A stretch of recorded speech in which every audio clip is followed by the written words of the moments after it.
Hey, so real quick, I want to show you how to adjust the EQ charge level. So Mercedes recommends that you keep the charge at 80%, especially if you have a house charger, a level 2 charger at your house. And in that way, it extends the life of the battery. Charging it to 100% like every time really eats up the life of the battery and is not going to make it, the range is going to go down over time. So to minimize that, you want to have the range here, and this is where you go. You hit the EQ to change it, and then from there, you have the charging range here. And by the way, if you want to open up the socket, you just hit that. It'll actually open it up for you. But to change the range, it's actually pretty easy. You just go, so you see right now it's max 80, right?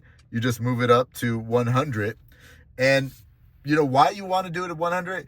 And it's okay to do it once in a while. With Mercedes, they understand like, hey, you know, you have to go on long road trips. So if you do it once in a while, no big deal, especially if you're going out of town, you want the maximum range so you don't have to charge as often. That's okay.